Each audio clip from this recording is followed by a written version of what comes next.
que me quebrante el corazón. Allí no habrá tribulación, ningún pesar, ningún dolor. Y cuando esté orando allá, diré que no hay tribulación. Será muy triste estarme aquí, muy lejos sí del Salvador, pues moran ya con él allí los redimidos por su amor. Allí no habrá tribulación, ningún pesar, ningún dolor. Y cuando esté orando allá, diré que no hay tribulación.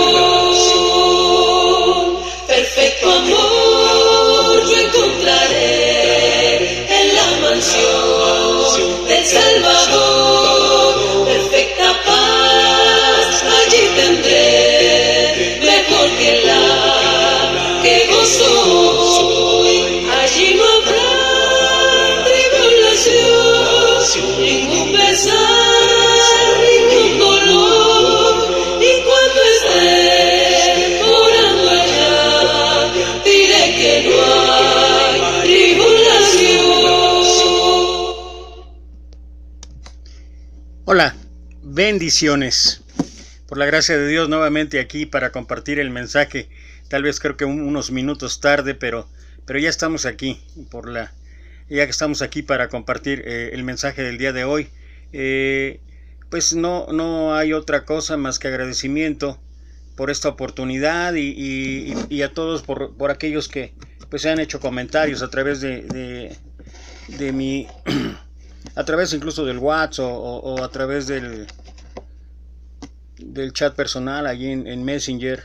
Gracias por sus comentarios, los tomo muy en cuenta, y gracias también por el ánimo y todo lo que ustedes escriben, y vuelvo a insistir y reitero, todo esto es para honra y gloria de Dios. Y bueno, quiero empezar el día de hoy con este mensaje recordando lo que el apóstol Pablo escribió ahí en el libro de Gálatas capítulo 6 versículo 9 y 10, donde el apóstol habla y dice: no nos cansemos de hacer el bien, porque a su tiempo segaremos si no desmayamos.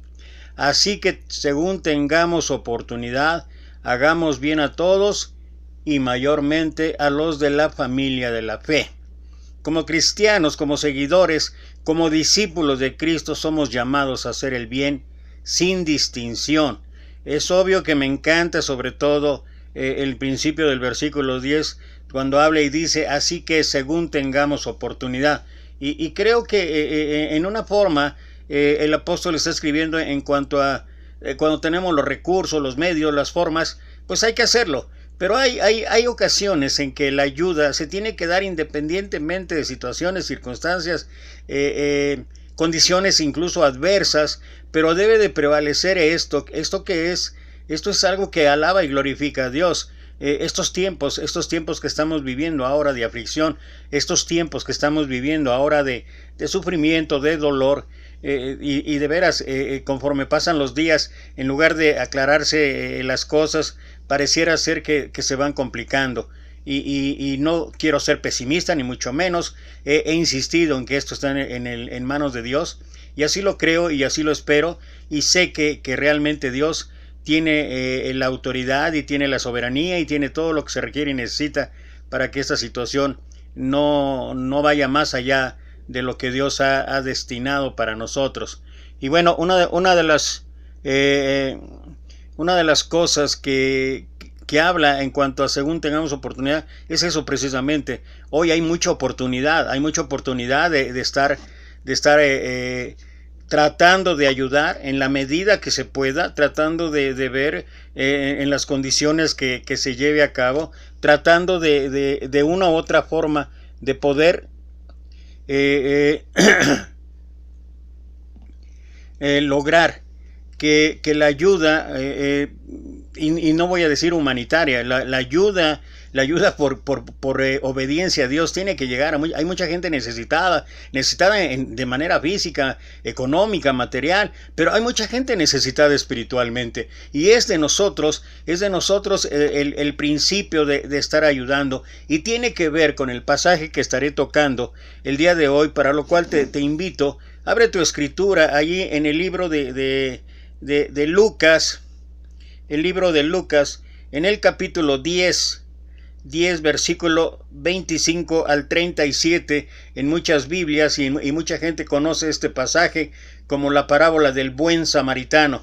Pero bueno, ese es el título que le ponen, no es que exactamente la Biblia tenga que decir eso, pero habla en relación a lo que, y por eso se le ha dado ese título. Independiente, no voy a entrar en conflicto o en controversia de que si es lo adecuado o no, pero lo cierto es, dice la palabra de Dios, versículo 25, y he aquí un intérprete de la ley se levantó y dijo para probarle.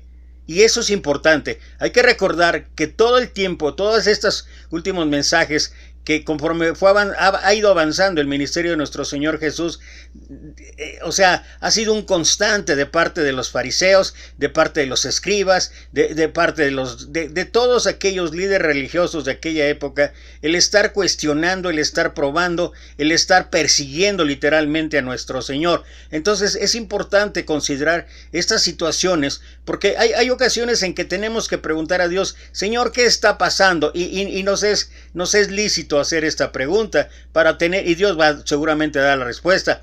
Pero en muchos de los casos, las preguntas que hacían directamente a nuestro Señor no era gente deseosa de tener un acercamiento a Dios, de tener una comunión íntima con el Señor. Lo hacía gente que conocía la ley, gente que era estudiosa, gente que pareciera ser que de una u otra manera no solamente hacer caer a Jesús en tentación, en errores, en fallas, sino incluso mostrar que su conocimiento de ellos en muchos casos pudiera ser superior a lo que nuestro Señor nos puede enseñar. Eso es absurdo, pero esto es un ejemplo mucho para nosotros hoy en día, que de veras yo alabo, y lo he dicho, alabo hermanos que se dedican a estudiar, y la exegesis, y el griego, y el hebreo, y esto, y lo otro, y aquello, pero ¿sabes qué? Nuestro conocimiento, nuestra sabiduría no tiene nada que ver con lo que Dios expresa.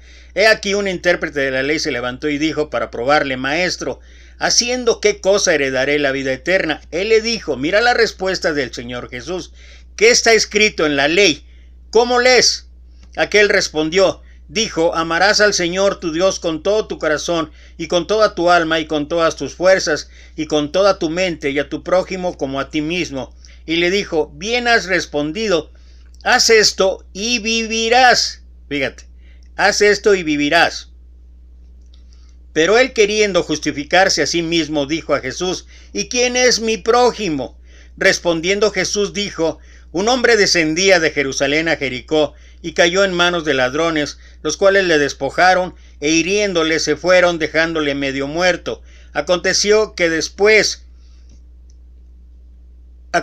descendiendo un sacerdote por aquel camino, y viéndole pasó de largo. Asimismo, un levita, llegando cerca de aquel lugar, y viéndole pasó de largo. Pero un samaritano que iba de camino, vino cerca de él, y viéndole, fue movido a misericordia, y acercándose vendó sus heridas, echándoles aceite y vino, y poniéndole en su cabalgadura lo llevó al mesón y cuidó de él. Otro día, al partir, sacó 2 denarios y los dio al mesonero y le dijo, cuídamele, y todo lo que gastes de más yo te lo pagaré cuando regrese. ¿Quién pues de estos 3 se parece que fue el prójimo del que cayó en manos de los ladrones? Él dijo, el que usó de misericordia con él. Entonces Jesús le dijo, ve y haz tú lo mismo. Es una enseñanza de verdad bellísima, es una enseñanza que nos muestra a nuestro Señor, no solamente en respuesta a lo de aquel escriba, preguntó o insinuó, es una respuesta que nos enseña también a nosotros, como empecé hablando y diciendo lo que el apóstol Pablo escribía ahí en Gálatas 6, 9 y 10. Somos llamados a actuar bien, somos llamados a hacer el bien, somos llamados a ser movidos a misericordia, y tal vez esa sea una de las razones por las cuales a veces creo que no lo llevamos a cabo, o lo hacemos de una forma limitada, o lo hacemos a medias, o en fin, pueden ser varias las circunstancias. Pero vale la pena analizar el pasaje y poder encontrar un poquito más detalles acerca de esta enseñanza que nuestro Señor nos dejó.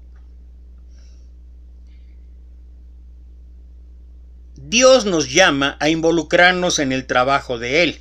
No debemos ser indiferentes ante la necesidad que el mundo tiene, sobre todo de Cristo, pero también de muchas otras cosas. El llamado de hoy es a seguir haciendo lo que el samaritano inició. Hay que hacer observaciones al mensaje de Cristo cuando nos animó a mostrar misericordia para el prójimo. Era de esperar que los rabinos, que los escribas, que los fariseos discutan asuntos teológicos en público, y la pregunta que este escriba, intérprete de la ley y abogado, hizo fue uno de las que regularmente debatían los judíos. Fue una buena pregunta hecha con una mala motivación. Esta es la respuesta que hablaba yo refiriéndome hace rato, en que cuando uno tiene la posibilidad de acercarse a Dios, fíjate lo que dice David ahí en el Salmo, me parece que es el Salmo 27, versículo 4, una cosa he demandado, esta buscaré, estar yo todos los días en la casa de Jehová para contemplar su hermosura e inquirir en su templo. O sea, David razonablemente, congruentemente, quería que Dios respondiera a todas esas cosas que muchas veces también tenemos nosotros, muchos porqués que deberían ser cambiados para qué es, y claro que nos es lícito y siempre va a haber una respuesta de Dios, pero este hombre no lo estaba haciendo con esa intención, ya que el escriba esperaba tentar a nuestro Señor de Jesucristo. De todas maneras, Jesús sorprendió al escriba. Nuestro Señor le colocó al escriba en medio de la ley, no porque la ley nos salvara, esto es obvio, no es la idea. Gálatas 2:16, versículo 21 y luego 3:21 habla de esto, que la ley no era para salvar, sino porque la ley nos muestra que necesitamos ser salvos. O sea, la ley nos desnudaba nuestra condición pecadora delante de Dios y la necesidad que tenemos de Dios. No puede haber una conversación real sin convicción, y la ley es lo que Dios usa para dar convicción a los pecadores de su posición delante de Dios. Dice Romanos 3:20, ya que por las obras de la ley ningún ser humano será justificado delante de él, porque por medio de la ley es el conocimiento del pecado. O sea, eso es lo que nos desnuda ante Dios. La ley desnudaba ante Dios la necesidad del ser humano de buscar un salvador, de buscar una respuesta, de buscar algo más que los sacrificios que estaban acostumbrados a hacer. El escriba dio la respuesta correcta, pero él no lo tomaba en serio para su vida práctica, y tampoco admitía su propia falta de amor por Dios y por su prójimo. Así que en lugar de ponerse por completo en las manos de Dios para ser justificado, él trató de escurrirse y salir del paso, usando la vieja táctica de defina sus palabras. Ay, cómo me acuerdo, de veras, cómo pasa por mi mente lo que he visto en aquellos que hablan y dicen de los debates, y es que la sana doctrina dice esto, defina su palabra, o defina si empieza con mayúscula o con minúscula, o sea, bueno. ¿Qué quiere decir con prójimo? ¿Quién es mi prójimo?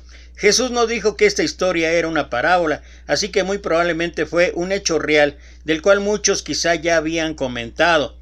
Pero para Jesús decir una historia donde hacía ver a los judíos como malas personas y a los samaritanos como buenos, podía haber sido peligroso o contraproducente por toda la situación, todo el revuelo que nuestro Señor estaba causando en sus hechos, en sus actos, en sus milagros, en sus enseñanzas.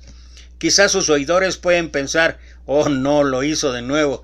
Todos sabemos que nunca puede ocurrir algo así, así que posiblemente algunos de los que estaban escuchando, incluido el escriba, sabían que cosa semejante efectivamente había sucedido. De todas maneras, la historia habla de una manera muy realista. El camino desde Jerusalén a Jericó era peligroso, siendo que los trabajadores del templo, comerciantes, lo usaban mucho. Uno pensaría que los judíos o los romanos habrían tomado las medidas para que fuera más seguro ese camino. La mayoría de nosotros podría pensar unas cuantas excusas para el sacerdote o el levita, ya que ignoraron a la víctima.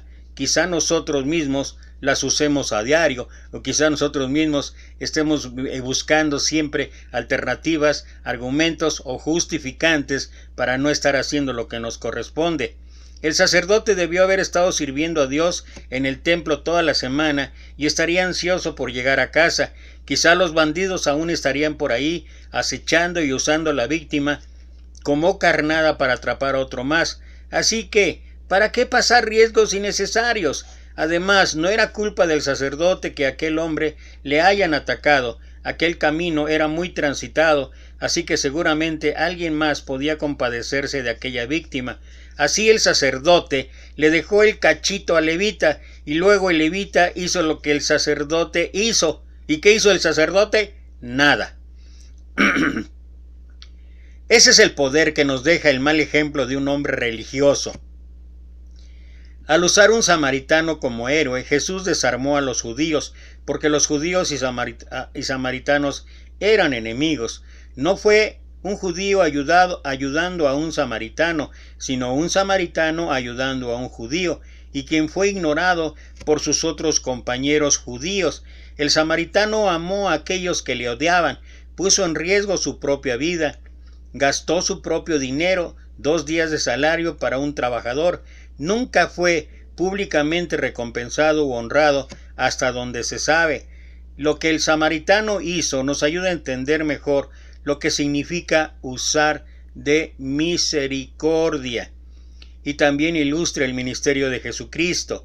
El samaritano se identificó con las necesidades del extraño y tuvo compasión de él.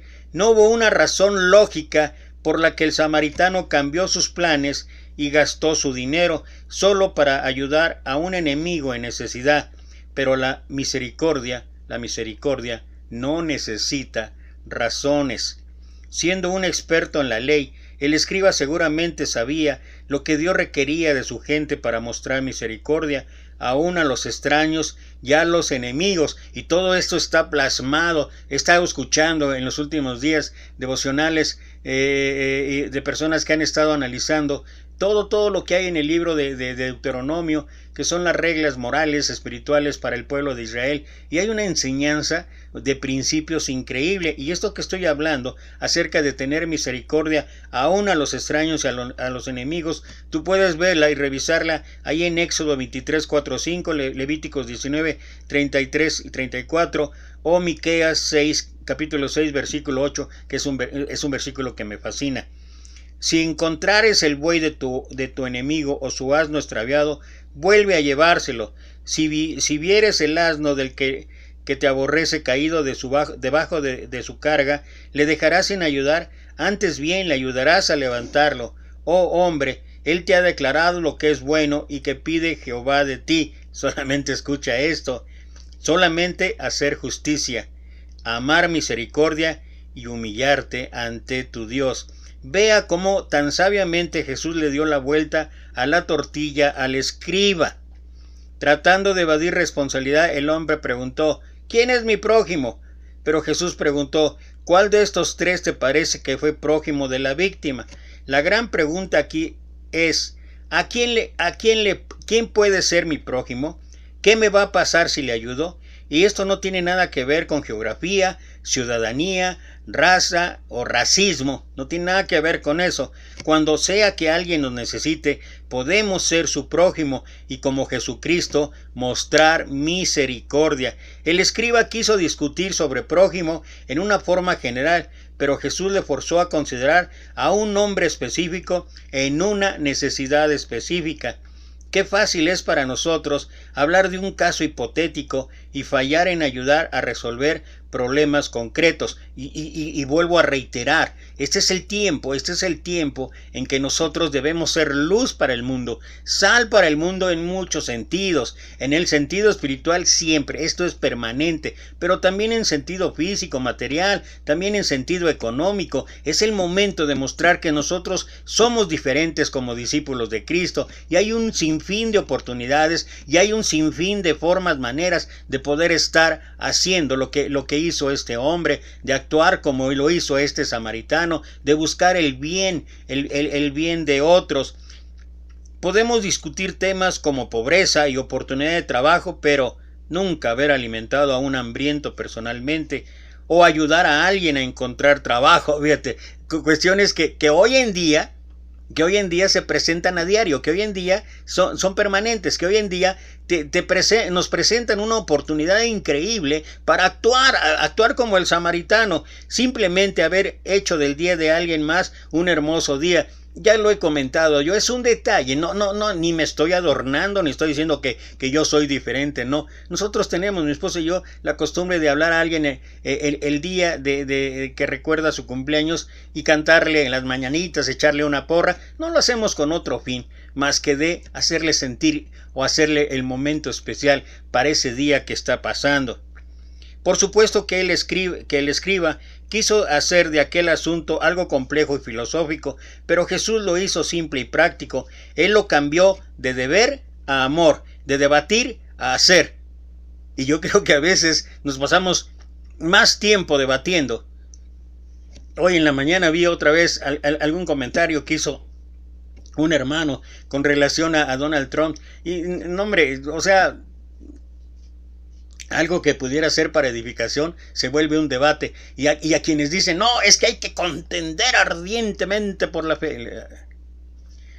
Yo sigo insistiendo en ese versículo, así que sigamos siempre lo que contribuye a la paz y a la mutua edificación. Y viene del versículo que habla y que dice que el reino de Dios no es comida ni bebida, porque está tratando específicamente el asunto Pablo en el capítulo 14, en el 17 es lo que estoy hablando y diciendo, dice, sino justicia, paz y gozo en el Espíritu Santo. Esas son las cosas prioritarias. Lo demás, que si Trump, que si esto, que si lo otro, ajá, ¿y qué?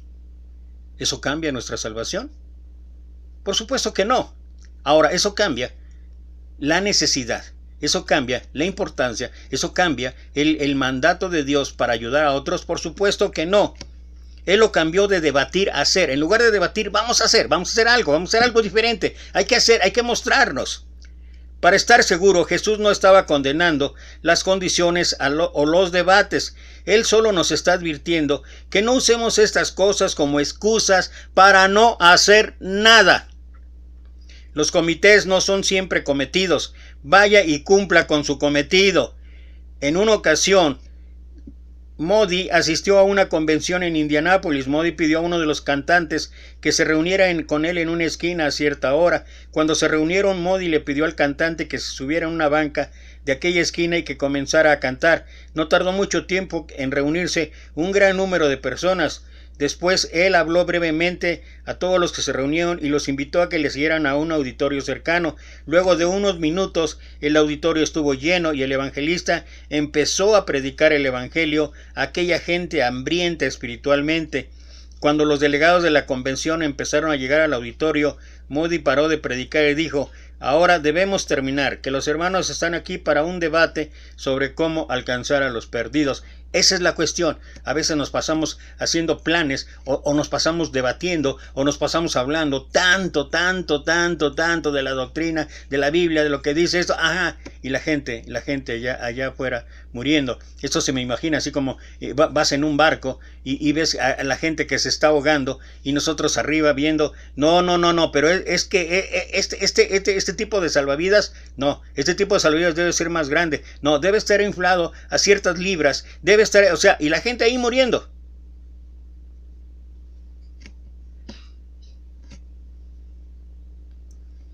Podemos leer este pasaje y hacer hincapié en el alto costo del cuidado pero es más costoso no tener cuidado.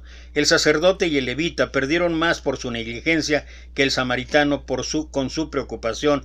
Ellos perdieron la oportunidad de ser mejores hombres y buenos mayordomos de lo que Dios les había dado. Ellos pudieron haber sido una buena influencia en un mundo malo, pero ellos eligieron ser de mala influencia. El acto de misericordia del samaritano ha inspirado a grandes ministerios de cuidado, caridad y misericordia en todo el mundo. Nunca se diga que tal ministerio es una pérdida de tiempo. Dios vela porque ningún acto de servicio amoroso en el nombre de Cristo se pierda. Y finalmente, todo depende desde el punto de vista con el que se mire. Para los ladrones, el viajero judío fue una víctima para poder sacar provecho, por eso lo atacaron. Para el sacerdote y el levita, el viajero fue una molestia que evitar, por eso lo ignoraron. Pero para el samaritano, el viajero fue el prójimo a quien amar y a quien ayudar, así que cuidó de él. ¿Qué fue lo que dijo Jesús al escriba e intérprete de la ley? Y es lo mismo que nos dice a nosotros hoy en día. Anda y sigue haciendo de la misma manera, y esto totalmente de una manera literal, de una manera completa, de una manera textual, de una manera en que nosotros debamos actuar hoy en día. Necesitamos hacer algo más. Necesitamos de veras tener la actitud, pero no solamente la actitud, necesitamos tener el pensamiento, pero no solamente el pensamiento, necesitamos llevar todo esto a la acción de estar actuando, de ser primero tal vez movidos a misericordia. Y esto es tal vez algo que nos hace falta. He escuchado y vuelvo a insistir en esos debates que se enredan los hermanos, que si esto, que si lo otro, que si aquello, que si está bien, que si está mal, ¿qué harías si vieras un hermano perdido? ¿Lo juzgarías? O sea, de verdad, el fin en cualquier circunstancia ha sido de parte del Señor demostrar el espíritu de misericordia, demostrar ayuda, demostrar compasión, demostrar amor. Es cierto, y yo sé que muchos de los que escriben luego es, no, pero debemos de corregir, debemos de disciplinar, debemos... Yo creo que el Señor a veces cuando escucha situaciones así de que y no se va a escapar y tiene que pagar por lo que hizo, simplemente diría, bueno, pues el que esté libre de pecado, y tú conoces la historia en Juan capítulo 8. No quiero llegar a eso. Lo que quiero llegar, y no me interesa si lo quieres o no lo quieres hacer. Lo que me interesa es saber que Dios nos ha dado una encomienda, nos ha dado un mandato, nos ha dado un propósito. El primer mandato ni siquiera hay que discutirlo. Amarás a Dios con todo tu corazón y con toda tu alma y con toda tu mente. Esa es la prioridad. Pero el segundo se deriva del primero. Amarás a tu prójimo como a ti mismo. Y creo que eso es algo que sobre todo aquellos que queremos ser discípulos de Cristo, que estamos en el cristianismo, deberíamos ser ejemplo en todo esto. Quiero compartir algunos versículos para terminar.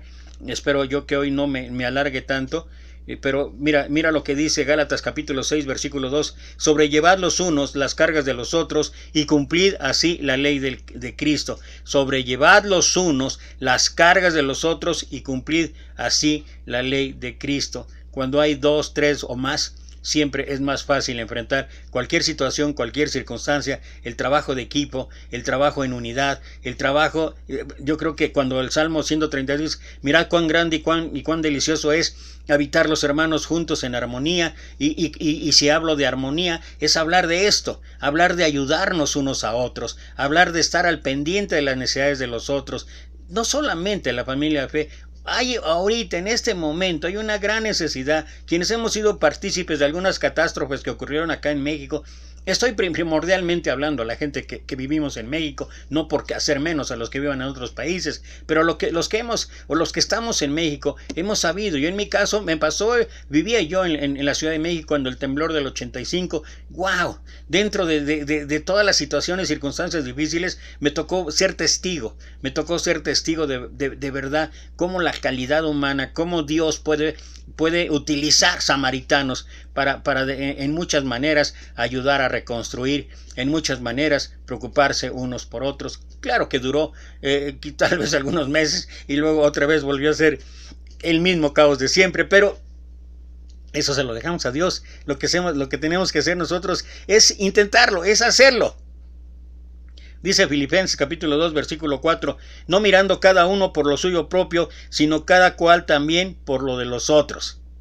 Y viene del versículo 3, nada hagáis por contienda o vanagloria, antes bien con humildad, considerando a los demás como superiores a uno mismo. Pero remata con esto que estoy leyendo, no mirando cada uno por lo suyo propio, sino cada cual también por lo de los otros. Y yo creo que eso es parte de la misericordia que debe de existir en aquellos que seguimos a Jesucristo, en aquellos que somos discípulos del Maestro. Debe haber siempre la intención, debe haber siempre el propósito de ayuda, debe haber siempre el propósito de ser movidos a misericordia, y si hay que pagar para que aún 2 denarios, estoy hablando en forma figurativa, pues hay que hacerlo. Dice Pablo a Timoteo, desecha las fábulas profanas y de viejas, ejercítate para la piedad. La piedad tiene que ver con misericordia. Ten cuidado de ti mismo y de la doctrina, persiste en ello, pues haciendo esto te salvarás a ti mismo y a los que te oyeren. Tiene que ver con amar a mi prójimo como a mí mismo. Tiene que ver con cambiar primero yo mi actitud, cambiar mi vida.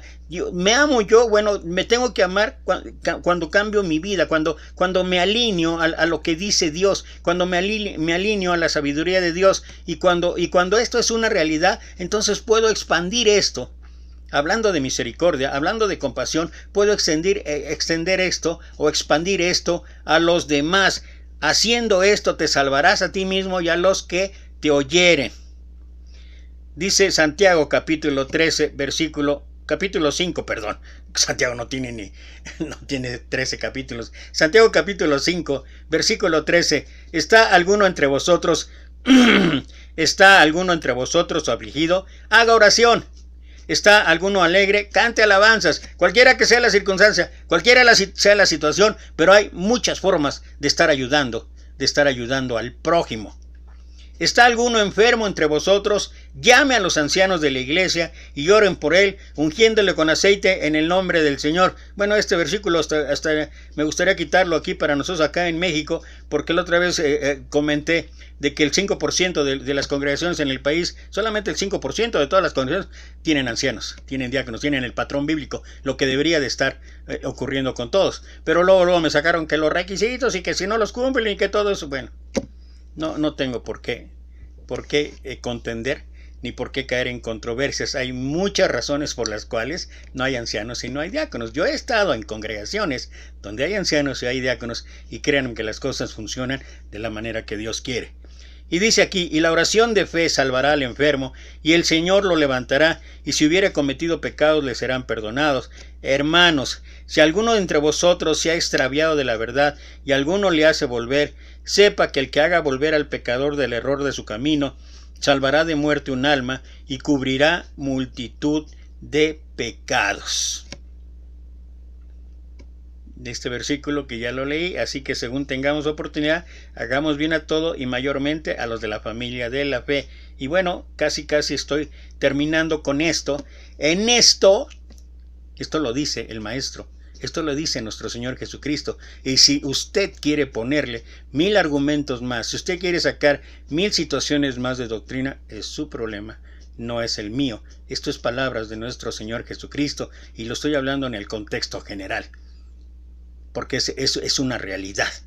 Es una realidad porque de este texto emana conocimiento, emana sabiduría, emana doctrina, emana todas las cosas. En esto conocerán todos que son mis discípulos, si tuvieres amor los unos por los otros. Así es como nos conoce el mundo. Esa es la manera. No por el conocimiento, no por lo que sepamos, y no estoy diciendo que no sea importante, y no sea importante que sea necesario el estar escudriñando y todo lo demás. Yo mismo soy un convencido del estudio, yo mismo lo llevo a cabo en mi vida, pero a veces tengo que meditar. Por eso, por alguna razón, Pablo dijo, el conocimiento envanece, pero el amor edifica. En una u otra manera, todos somos llamados a ser, y déjame utilizar esa palabra que no viene ahí en la escritura. Dice, todos somos llamados a ser el buen samaritano. Todos somos llamados a actuar en nuestra vida con misericordia. Y voy a terminar con esto que hoy lo leí y me impactó porque tal vez me identifiqué con ello, pero esta es una de las maneras que Dios nos presenta para poder realmente estar haciendo algo más por el prójimo. Ha pasado mucho tiempo sufriendo dolores y una cantidad de cambios en mí sin razón o motivo aparente, hasta que llega el momento que te dicen que tienes. Hay dos sentimientos, el que te genera el saber por fin que tienes y el de ahora cómo lo enfrento. Pero todos los días es una batalla ganada. La falta de ánimo, el querer estar acostado, la toma frecuente de medicamentos, en fin, una farmacia entera arriba de la mesita de noche. Fuera de eso, los miles de comentarios. ¿Por qué te has perdido tanto peso? ¿Qué es lo que está pasando contigo? Oye, ese pelo lo tienes horrible y se te está cayendo. Tanto cabello que tenías antes. Anda, y esas manchas también que se veía tu cara. ¿Qué fue lo que te pasó? Todo esto es cierto y por eso lo comparto. Las enfermedades silenciosas e invisibles sí existen. Cuando tienes una enfermedad invisible, es difícil luchar con la gente ignorante. No lo entienden hasta que les pase a ellos. La vida da muchas vueltas. Cansado de que me digan, oye, ¿fuiste al médico? ¿Cansado de probaste esto? ¿Cansado de probaste aquello? Sí, ya probé y sigo probando de todo. Los médicos dicen que esta enfermedad es para siempre, que no voy a sanar. Sin embargo, no me voy a dar por vencido o por vencida, pero quiero hacer que los demás se den cuenta. Una siesta no me curará, pero sí me ayudará. Y mucho, sin embargo, a muchos no les gusta que los enfermos durmamos tanto. No soy perezoso o perezosa, estoy tomando medicamentos y eso me provoca mucho sueño todo el día. Lucho con el dolor, los problemas de movilidad, la fatiga, el cansancio extremo y aparte sobre todo, lucho contra las críticas, contra los rumores, contra los comentarios, contra aquellos pensamientos, contra aquellas expresiones malintencionadas. La parte más frustrante es que la gente me mira y dice, no puedes ser tan malo, te ves bien. Ay, Dios mío, a pesar del hecho de que mi cuerpo está experimentando un dolor insoportable por todas partes, claro que se me ve bien, trato de verme bien, siempre es una enfermedad invisible. Me disculpo si no voy a eventos que me encantaría asistir. Un día entenderás mis luchas diarias. Esta enfermedad me afecta físicamente, mentalmente y emocionalmente. Necesito tu apoyo. Necesito tu misericordia, no tu juicio. Si caigo, no necesito que me levantes, necesito que te tires al suelo conmigo hasta que yo tenga fuerzas, ganas y ánimo para seguir adelante, porque las enfermedades raras autoinmunes no se ven, se sienten y están ahí, atacando silenciosa pero extra dolorosamente. Te invito, tómate un tiempo para elevar una oración. Por lo menos una oración para quienes están luchando contra cualquier enfermedad que no se ve, pero sobre todo para quienes están luchando porque tal vez estén como aquel hombre que fue asaltado por los ladrones y estaba ahí desválido, en parte destruido, herido, estaba esperando que alguien fuera movido a misericordia. Ojalá que no seamos el sacerdote y el levita que pasaron de largo. Ojalá que no seamos demasiado religiosos como para estar considerando que no podemos hacer nada ante el dolor ajeno. Un discípulo actúa siempre con misericordia. Esa será mi oración. Pues gracias otra vez a quienes se conectaron, a quienes están pendientes los mensajes, cuando posteriormente los comparto. Gracias por su disposición para oír. Espero que esto no solamente sea para honra y gloria de Dios, sino también sea para edificación. Y perdóname si tengo fallas, si tengo errores, soy un ser humano. Perdóname, no pretendo jamás tener la verdad de todo, porque nadie la tiene, y lo que hago solamente es humildemente presentar o compartir este mensaje para que pueda ayudar a algunos. Y bueno, tú sabes, tenemos una cita 2:30 de la tarde cada día aquí en en vivo, Facebook, y pues solamente por la gracia de Dios hasta que lo decida. Mientras tanto, te mando 1,000,000 de bendiciones. Hasta pronto.